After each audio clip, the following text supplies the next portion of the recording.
Silakan dulu Pak. Shalom. Selamat Paskah bagi kita sekalian. Mari kita membuka firman Tuhan di dalam 1 Korintus pasal 15 ayat 54 sampai dengan ayat yang ke-58.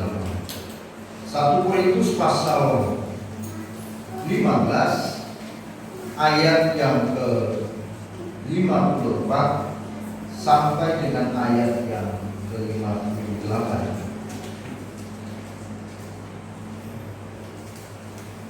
1 Korintus pasal 15 ayatnya yang ke-54 sampai ayat yang ke-58. Saya bacakan kepada kita demikian firman Tuhan. Dan sesudah yang dapat binasa ini mengenakan yang tidak dapat binasa, dan yang dapat mati ini mengenakan yang tidak dapat mati, maka akan genaplah firman Tuhan yang tertulis, maut telah ditelan dalam kemenangan. Hai maut, di manakah kemenanganmu? Hai maut, di manakah sengatmu? Sengat maut ialah dosa, dan kuasa dosa ialah hukum Taurat. Tetapi syukur kepada Allah yang telah memberikan kepada kita kemenangan oleh Yesus Kristus Tuhan kita. Karena itu saudara-saudaraku yang terkasih, berdirilah teguh, jangan goyah, dan giat selalu dalam pekerjaan Tuhan, sebab kamu tahu bahwa dalam persekutuan dengan Tuhan jerih payahmu tidak sia-sia. Amin. Saudara-saudara yang dikasihi oleh Tuhan, kebangkitan Kristus adalah sebuah keunikan di dalam kekristenan. Karena kebangkitan Kristus bukan sebuah mitos atau fiktif, juga bukan sebuah ilusi atau khayalan. Tetapi kebangkitan Kristus adalah sebuah fakta sejarah dan kebenaran. Karena kebangkitannya adalah penggenapan dari seluruh nubuatan di dalam kitab Perjanjian Lama dan juga di dalam kitab para nabi. Artinya saudara-saudara, bahwa kebangkitan Kristus dari antara orang mati itu tidak terjadi secara spontanitas, tetapi itu sudah dinubuatkan sejak ribuan ratusan tahun yang sebelum, bahwa Mesias memang harus mati, tetapi pada hari yang ketiga ia bangkit. Itulah sebabnya Bapak Ibu dan saudara-saudara yang dikasihi oleh Tuhan, kebangkitan Kristus adalah dasar iman kita, jaminan keselamatan kita, sumber pengharapan serta kepastian kemenangan kita. Amin. Di dalam pasal 15 ayat 14 dikatakan, tetapi andai kata Kristus tidak dibangkitkan, maka sia-sialah pemberitaan kami, dan sia-sialah juga kepercayaan kami. Juga melalui kematian dan kebangkitan Kristus ada jaminan keselamatan yang pasti bagi mereka yang percaya. Di dalam Yohanes pasal 10 ayat 28, Yesus berkata, dan aku memberikan hidup yang kekal kepada mereka, dan mereka pasti tidak akan binasa sampai selama-lamanya, dan seorang pun tidak akan merebut mereka dari tangan. Kebangkitan Kristus memberikan sebuah jaminan kepastian keselamatan. Kebangkitan Kristus juga memberikan sebuah sumber dan dasar pengharapan hidup kita hari ini. Seperti yang tadi dikatakan di dalam sabda pembukaan 1 Petrus pasal 1 ayat yang ketiga, terpujilah Allah dan Bapa Tuhan kita Yesus Kristus, yang karena rahmat-Nya yang besar telah melahirkan kita kembali oleh kebangkitan Yesus Kristus dari antara orang mati kepada suatu hidup yang penuh pengharapan. Seandainya Kristus tidak bangkit dari antara orang mati, maka kita adalah manusia yang paling mati. Kita adalah manusia yang tidak memiliki pengharapan akan hidup. Tetapi syukur kepada Allah, bahwa Yesus yang telah mati kemudian bangkit pada hari yang ketiga, memberikan dasar pada sebuah pengharapan hidup yang pasti bagi orang-orang percaya. Saudara-saudaraku yang terkasih dalam Tuhan, kematian dan kebangkitan Kristus adalah kemenangan. Dan kemenangan Kristus telah memberikan kepada kita kemenangan atas beberapa hal yang penting dalam hidup kita. Kristus mati bukan untuk kalah. Kristus mati bukan untuk berakhir dengan sia-sia. Tetapi Kristus bangkit untuk sebuah kemenangan. Maka kemenangan Kristus merupakan kemenangan bagi saudara dan saya percaya. Kemenangan atas apa? Yang pertama, kemenangan atas maut. Mari kita baca ayat 54 bagian D. Maut telah ditelan dalam kemenangan. 55. Hai maut, di manakah kemenanganmu? Hai maut, di manakah senangmu? Akibat dari dosa adalah maut atau kematian. Maut tidak dapat dikalahkan oleh kekayaan. Makanya Yesus harus mati menjadi tebusan bagi dosa kita, bukan dengan emas dan perak,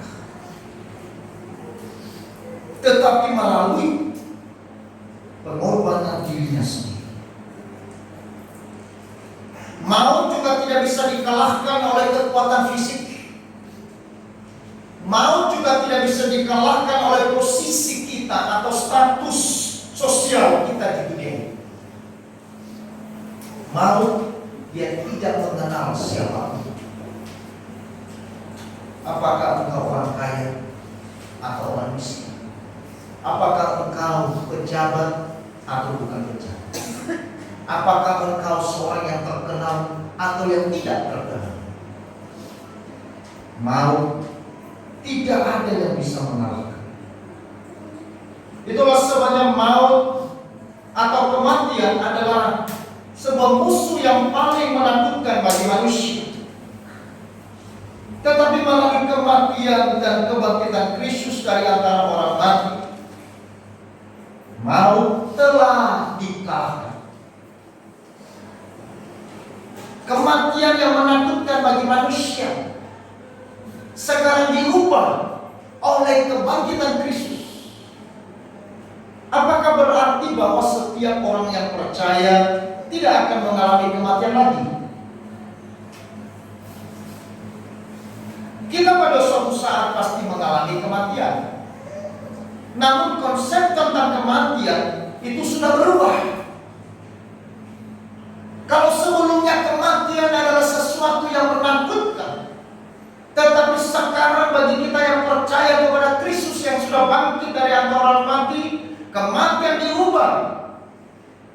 Kematian bukan lagi yang sebagai sesuatu yang menakutkan kita, namun kematian sebagai pintu gerbang menuju kemuliaan yang kekal. Amin. Saya ulang, kematian bukan lagi yang menakutkan kita, namun kematian sebagai pintu gerbang menuju kemuliaan yang kekal. Itulah sebabnya Paulus berkata dalam Filipi pasal 1 ayat 21, karena bagiku hidup adalah Kristus dan mati adalah keuntungan. Saudara-saudara, kematian sudah tidak berkuasa atas hidup mereka yang percaya. Maut sudah tidak lagi berkuasa atas hidup kita, karena Kristus melalui kematiannya yang Jumat kemarin kita sudah rayakan. Kematiannya untuk memberi hidup. Kematian Kristus telah menyelesaikan masalah dosa di atas kayu salib. Kematian Kristus sudah sempurna dan tebusan tuntutan keadilan Allah telah dilunasi oleh Kristus di atas kayu salib. Itulah sebabnya di sini dikatakan, hai maut, di manakah senang? Hai maut, di manakah kemenangan? Melalui kebangkitan Kristus, maut telah ditaklukkan oleh kebangkitan Kristus. Maka gereja berdiri di atas kebangkitan Kristus. Makanya orang Kristen, saudara-saudara, beribadah pada hari Minggu, karena Minggu itu adalah dasar dari kemenangan daripada orang Kristen. Saudara-saudaraku yang kekasih dalam Tuhan, itulah kemenangan yang kita dapatkan melalui kemenangan Kristus yang diberikan kepada kita. Yang kedua, kemenangan yang Kristus dan kemudian memberikan kemenangan kepada kita, yaitu kemenangan atas diri sendiri. Musuh yang terbesar kedua bagi manusia adalah apa? Diri sendiri. Masyarakat menjadi kacau jika setiap pribadi tidak dapat mengontrol diri sendiri. Orang yang suka membuat masalah di dalam masyarakat ataupun di dalam gereja sekalipun adalah orang yang mempunyai masalah dengan dirinya sendiri yang belum terselesaikan. Saudara, mereka yang tidak mempunyai rasa aman di dalam diri akan mudah tersinggung dengan perkataan orang lain yang secara objektif tidaklah menyerang mereka. Ini ilmu psikologi. Saudara-saudara, konsep diri yang salah akan sangat mempengaruhi tujuan, ambisi, dan nilai dalam diri manusia. Contoh Paulus, sebelum dia mengenal Kristus yang mati dan bangkit, ambisi yang dimiliki oleh Paulus beranggapan bahwa dengan menganiaya jemaat Tuhan, ia sedang beribadah kepada.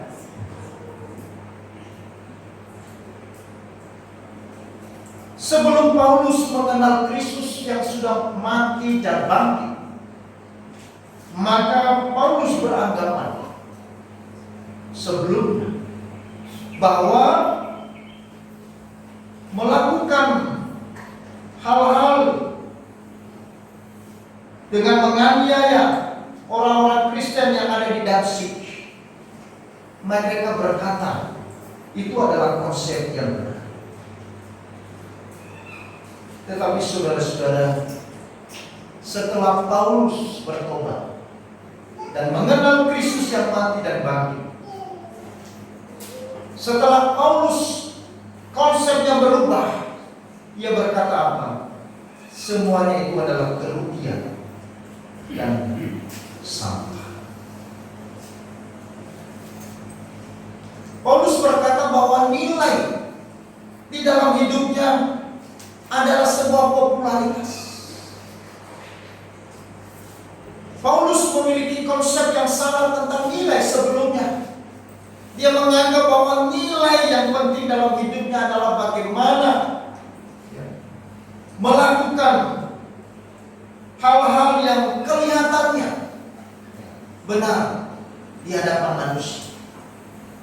Tetapi setelah dia bertobat, maka konsep nilainya berubah, sehingga dia berkata, tidak ada yang terbaik, tidak ada yang lebih indah selain mengenal Kristus yang adalah Tuhan dan kebenaran.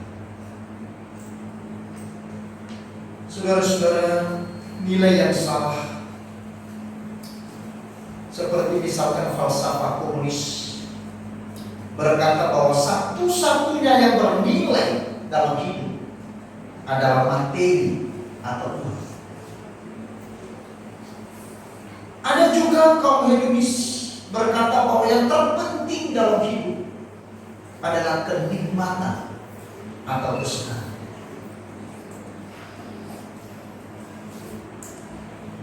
Lalu bagaimana dengan falsafah hidup seorang Kristen? Yang paling bernilai adalah kebenaran. Ini menjadi pertanyaan. konsep nilai yang ada di dalam hidup saudara hari ini. Nilai yang penting bagi saudara itu apa? Nilai materi, nilai kesenangan, kenikmatan, atau saudara setuju dengan apa yang Paulus katakan setelah dia mengalami konsep diri yang berubah, bahwa nilai yang terpenting adalah kebenaran. Kalau konsep nilai yang ada dalam diri kita salah, maka seluruh tindakan, orientasi, dan tujuan hidup kita itu pasti mengarah ke sana. Dan itu salah.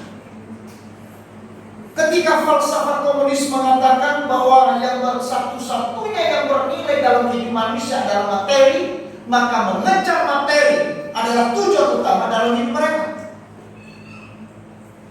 Sehingga untuk mencari materi, mereka rela melakukan apapun. Karena apa? Nilai di dalam dirinya, dalam falsafah komunis adalah materi. Saudara-saudara yang dikasih oleh Tuhan, ini tidak kelihatan, tidak nyata, tetapi ada di dalam pikiran manusia. Makanya saudara-saudara, kebangkitan Kristus adalah kemenangan atas diri sendiri. Makanya waktu Paulus sudah bertobat dan dia mengenal kebangkitan Kristus menjadi dasar di dalam imannya, menjadi jaminan dalam keselamatannya, menjadi sumber kuasa dalam hidupnya, sumber pengharapan dalam hidupnya. Dia berkata, hidupku bukan aku lagi, tetapi Kristus yang hidup di dalam aku. Dia mengalami pembaharuan konsep diri.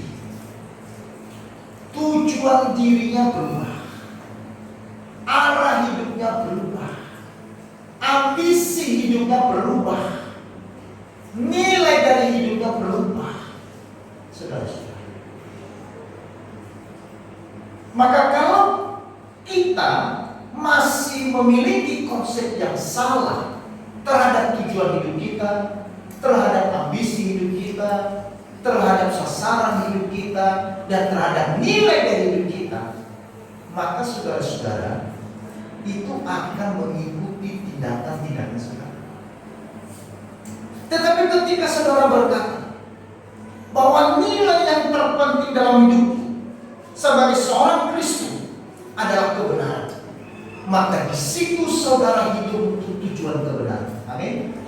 Ketika saudara berkata bahwa nilai dalam hidupku adalah kebenaran, maka sasaran dari hidup saudara adalah melakukan kebenaran.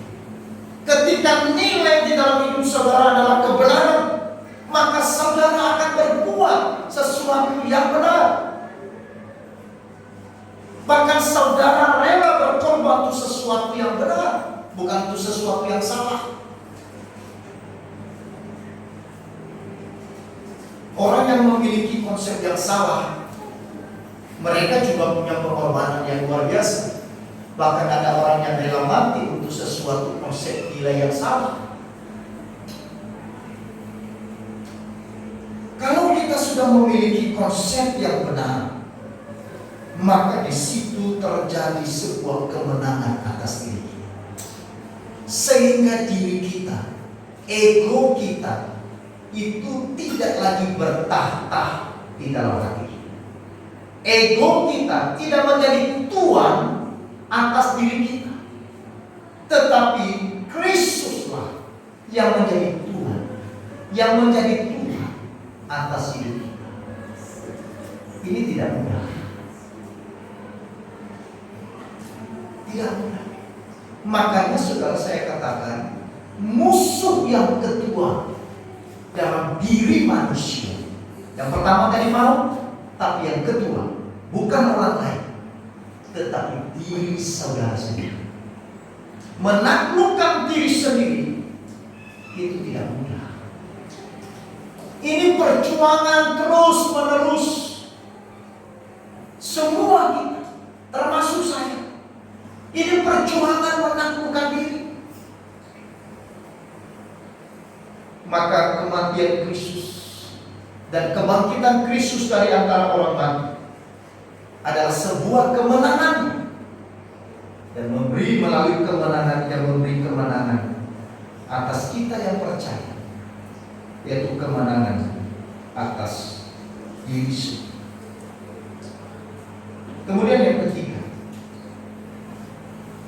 kemenangan Kristus memberi kita kemenangan atas apa? Yaitu kemenangan atas tantangan dan kesulitan. Pada pagi Minggu itu, Maria Magdalena, Maria ibu Yakobus, dan Salome, mereka pergi ke kubur untuk merempah-rempah hidup Yesus, sebagaimana lazimnya tradisi bagi orang Yahudi, bahwa ketika orang yang mereka kasihi, orang yang mereka sayangi meninggal, maka 3 hari setelah itu mereka harus datang ke kubur untuk merempah-rempah. Maka ketika wanita-wanita ini beranjak pergi ke kubur, di tengah perjalanan ada satu pembicaraan dari mereka. Apa yang mereka sedang bicarakan? Mereka berkata seorang kepada yang lain, siapa yang akan menggulingkan batu yang besar itu bagi kita? Artinya saudara-saudara, ada masalah, ada tantangan dan kesulitan besar bagi mereka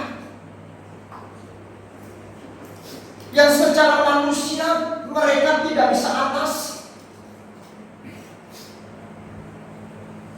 Menggulingkan batu yang besar itu, mereka tidak punya kekuatan untuk menggulingkan. Mereka tidak punya daya untuk menyelesaikan masalah itu. Tetapi ketika mereka tiba di dekat kubur Yesus, mereka melihat batu besar itu telah digulingkan batu. Mereka melihat batu yang besar itu, masalah yang besar itu, kesulitan yang besar itu telah digulingkan di hadapan mereka, bukan oleh kuasa manusia, bukan oleh kekuatan manusia, tetapi oleh kuasa kebangkitan dari Kristus. Amin. Apakah orang percaya bisa hidup bebas dari segala tantangan dan kesulitan? Saya ulangi. Apakah orang percaya, orang Kristen bisa hidup bebas dari segala tantangan dan kesulitan? Tidak. Justru melalui tantangan dan kesulitan yang dialami akan terbuktilah kemenangan yang dari Tuhan bagi umat.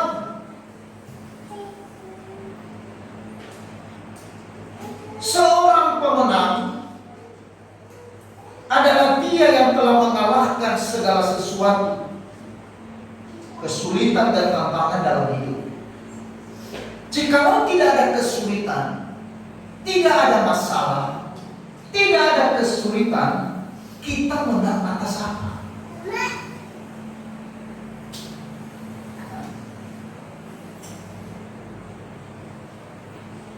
Sering kita berkata, Tuhan, terlalu besar masalahku. Kenapa ini ada masalah? Kenapa ini ada kesulitan? Kenapa ini ada pergumulan? Singkirkan Tuhan. Kalau boleh tidak ada masalah dalam hidup saya. Maka sebenarnya Tuhan geleng-geleng kepala. Bukankah kamu ingin menjadi pemenang? Karena kita dipanggil bukan menjadi orang yang kalah, amin. Kita dipanggil untuk menjadi pemenang. Tetapi untuk menjadi pemenang terhadap apa?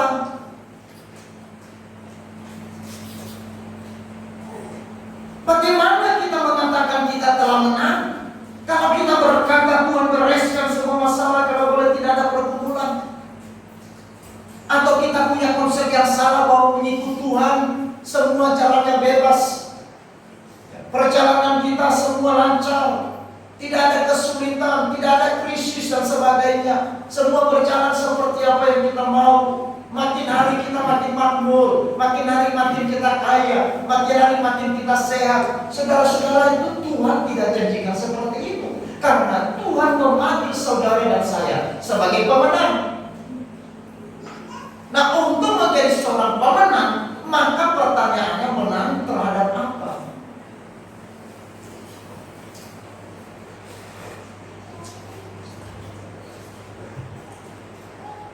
Orang hebat tidak dihasilkan dari kemudahan, kesenangan, dan kenyamanan. Mereka dibentuk melalui kesulitan, tantangan, dan air mata. Saudara coba lihat selidiki, teliti orang-orang hebat di sepanjang dunia ini, di sepanjang sejarah manusia.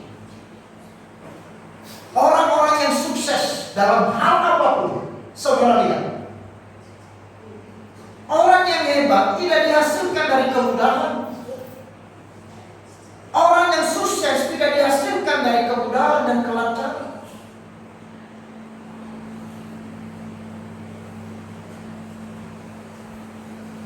Seorang teman, dia pernah bersaksi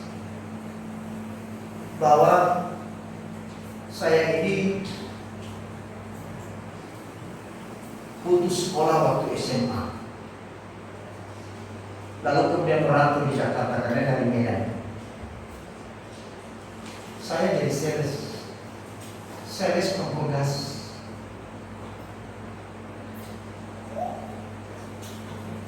Dia berapa kali gagal, berapa kali dia mampu, tapi akhirnya kegagalan, kebangkrutan yang dialami berkali-kali membawa dia menjadi seorang konglomerat di negeri ini. Saudara-saudara,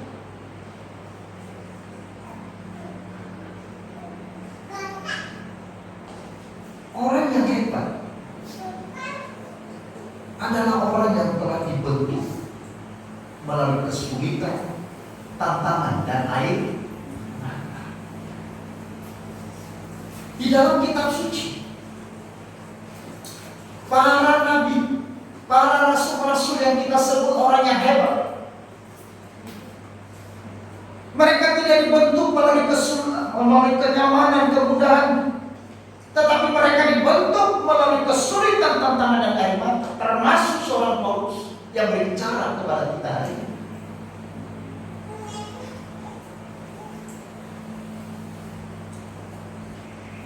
Kesulitan dan kendala hadir sebagai tantangan yang memberi apa? Warna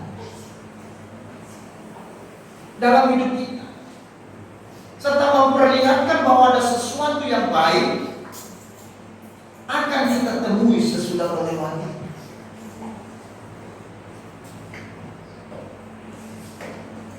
Orang yang sering menghadapi kesulitan A, B, C, D, dia punya pengalaman. Dia tahu bagaimana harus berhadapan dengan A.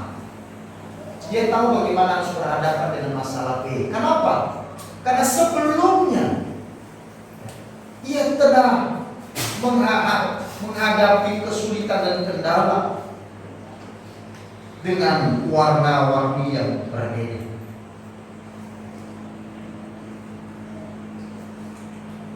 Billy Graham berkata, saudara, Alkitab dan sejarah gereja menunjukkan bahwa jalan keluar dari Allah bagi penderitaan umatnya tidak selalu berarti bebas dari penderitaan itu sendiri, melainkan kuasa untuk dapat bertahan dalam penderitaan. Waktu kita sedang menderita, waktu kita sedang teraniaya, waktu kita sedang dalam masalah, dalam pergumulan apapun, saudara-saudara, sebenarnya yang kita inginkan yaitu kuasa untuk dapat bertahan dalam penderitaan. Jalan keluar yang diberikan Tuhan kepada kita sebenarnya adalah kuasa untuk mampu melewati masalah. Itulah sebabnya kenapa Paulus ketika dia ditangkap, dimasukkan ke dalam penjara oleh karena kebenaran, karena memberitakan kabar baik. Maka saudara-saudara, di dalam penderitaan yang berat itu, justru Paulus mendapatkan sukacita. Sukacita itu adalah joy. Joy itu adalah kekuatan yang keluar dari dalam diri seseorang untuk mampu bertahan dan menanggung apa yang sedang dihadapi. Itu namanya sukacita.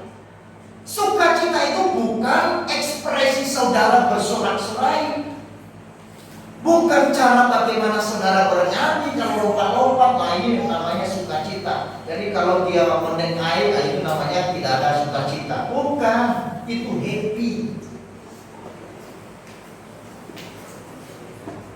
Kalau saudara tertawa-tertawa, itu happy, karena ada sesuatu yang menggerakkan saudara untuk tertawa. Tetapi joy itu kuasa yang dari dalam keluar untuk dapat bertahan menanggung pergumulan. Maka yang kita butuhkan ketika kita di dalam penderitaan, yang kita butuhkan ketika kita di dalam masalah dan kesulitan, itu adalah sukacita. Karena ketika kita menikmati sukacita, maka yang pahit itu menjadi manis. Amin. Yang sulit itu menjadi ringan. Yang berat itu menjadi mudah. Kenapa? Ada sukacita. Itulah yang membedakan saudara-saudara. Banyak orang yang punya beban yang sama, mengangkat beban yang sama, tetapi respon dari dua orang ini berbeda. Yang satu menangis terbahak-bahak, tetapi yang satu dia tetap senyum. Saudara-saudara, ada seorang namanya Ibu Isna. Jemaat kita di Sopang, dengan Musa cerita. Dia bertobat dan mengenal Yesus. Ibu ini saudara rumahnya 5 km di belakang gereja Selemang. Ini di desa. Rumahnya itu saudara betul-betul di tengah hutan. Dia harus melewati gunung, melewati lembah, melewati sungai. Bukan jalan asfal. Tetapi saudara-saudara, ketika dia sudah mengenal kuasa kebangkitan Yesus dalam hidup, tidak ada yang berat. Jarak 5 km dilewati siang dan malam. Dia tidak pernah absen dalam kegiatan gereja. Pada suatu hari saya pimpin PRT di sana. Lalu dia, saya tidak tahu kalau rumahnya itu dari gereja jauhnya seperti itu. Maka waktu itu kita adakan PRT di rumahnya dia. Lalu Pak Umar berkata, kita harus berangkat jam 5 sih. Lalu cepat sekali kan ibadah jam 7. Iya, tapi perjalanannya bisa 1 jam. Wah. Akhirnya kita jalan. Turun, naik, sungai, lewati. Maka waktu sampai di rumah itu keringat. Saya tersentuh sekali. Saya duduk saja. Lalu Ibu Isni subuhkan kita air putih sampai minum. Saya bayangkan ibu ini tiap kali ibadah malam, tiap kali pergi ke gereja, karena di sana kan ibadah jam 7 pagi.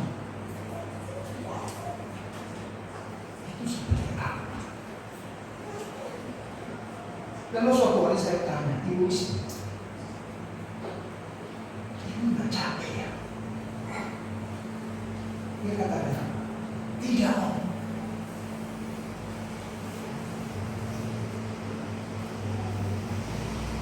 Luar biasa senang saya.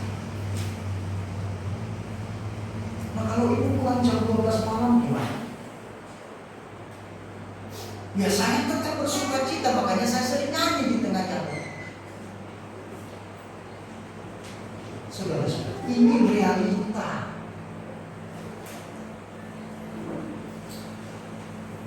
Itulah sukacita.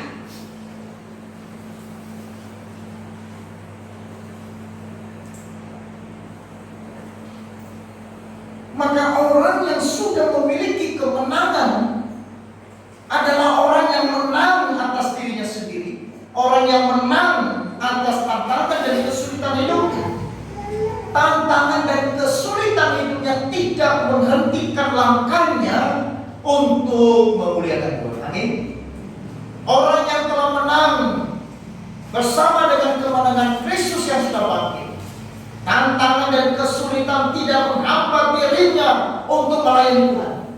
Maka kalau saudara-saudara, tantangan dan kesulitan yang saudara hadapi menghambat dan menghentikan langkah saudara untuk melayani Tuhan, ini pertanyaan besar. Mungkin saudara belum memiliki kemenangan. Mungkin saudara belum memiliki kuasa kebangkitan Kristus. Karena orang yang telah memiliki kebangkitan Kristus, kesulitan, tantangan tidak akan menghentikan langkahnya untuk mengiring dan mengikut Yesus seumur hidup. Amin.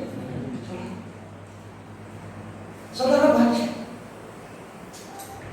kesulitan yang dialami para murid. Hampir seluruh para murid dianiaya. Hampir seluruh para murid mati dengan sadis. Ada yang disalibkan dengan kepala di bawah, yaitu Petrus. Ada yang disalibkan dengan salib X, yaitu Andreas. Ada murid yang dipenggal kepalanya.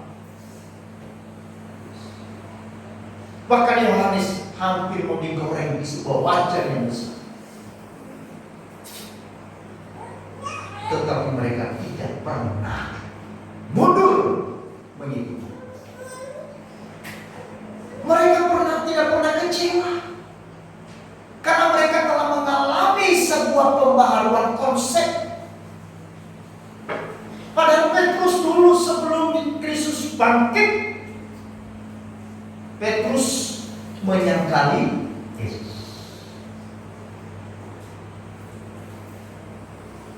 Murid-murid yang melarikan diri pada saat Kristus ditangkap di Getsemani, di Taman Getsemani, dan kemudian disalibkan. Murid-muridnya menjadi kecewa. Mereka mundur. Tetapi melalui kemenangan Kristus dari antara orang mati, melalui kebangkitan Kristus dari antara orang mati, mereka mengalami konsep yang berubah. Mereka sekarang konsep nilai mereka berubah. Tujuan dari hidup mereka diubahkan. Sasaran dari hidup mereka diubahkan. Sehingga saudara-saudara, masalah tantangan itu tidak menghentikan mereka. Kalau tadi Petrus dia mengikuti Yesus di Taman Getsemani, waktu dia dibawa ke Herodes dia tetap ikut, dibawa ke Kayafas dia tetap ikut, dibawa di hadapan Pilatus dia tetap ikut. Tetapi ketika dia bertemu dengan seorang perempuan di dapur, halo, apakah engkau juga seorang murid yang bersama-sama dengan Yesus? Pertanyaan wanita di dapur menghentikan langkahnya untuk memilih Yesus. Tetapi saudara, melalui kemenangan Kristus dari antara umat, melalui kebangkitan Kristus dari antara orang mati, merubah totalitas hidup dari seorang Petrus. Murid-murid dan Petrus, mereka menjadi takut. Mereka sembunyi. Mereka menutup rumah, jendela dan pintu, karena takut kepada orang Yahudi. Tetapi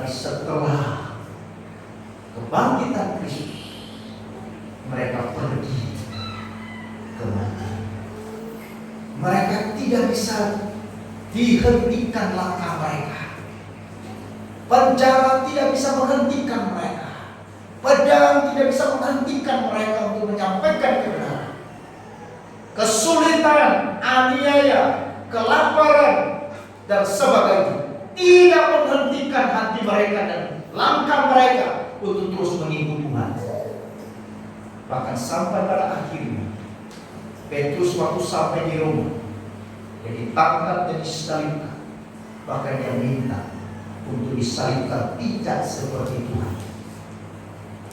Saudara-saudara yang kekasih dalam Tuhan, maka ketika kita melihat bahwa penderitaan yang kita alami bukan sebuah hal yang membuat kita menjadi lemah, tetapi justru melalui tantangan dan kesulitan membuat kita menjadi lebih giat, menjadi lebih semangat. Nah, saudara-saudara, kalau hari ini ada tantangan dan kesulitan yang kita hadapi oleh karena dampaknya dari corona, membawa dampak pada ekonomi, pada usaha dan pekerjaan kita, jangan itu menghentikan langkah kita untuk tetap bersuka cita di dalam Tuhan. Amin.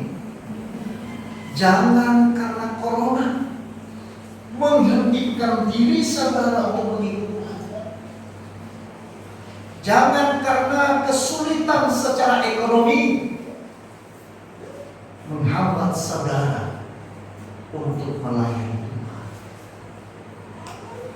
Tetapi justru saat ini kita sedang membuktikan diri kita di hadapan Tuhan yang kita kasih, bahwa kasih yang kita miliki adalah kasih yang murni.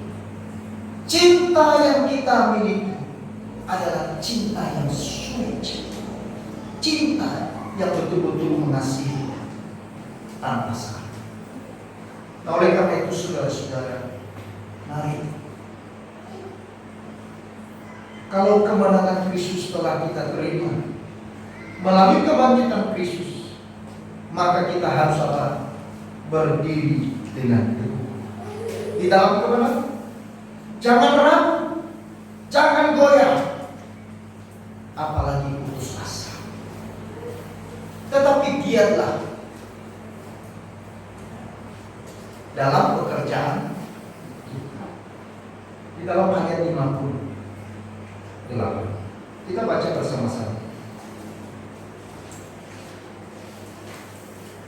57, 58. Kita baca 1, 2, 3. Tetapi syukur kepada Allah yang telah memberikan kepada kita kemenangan oleh Yesus Kristus Tuhan kita.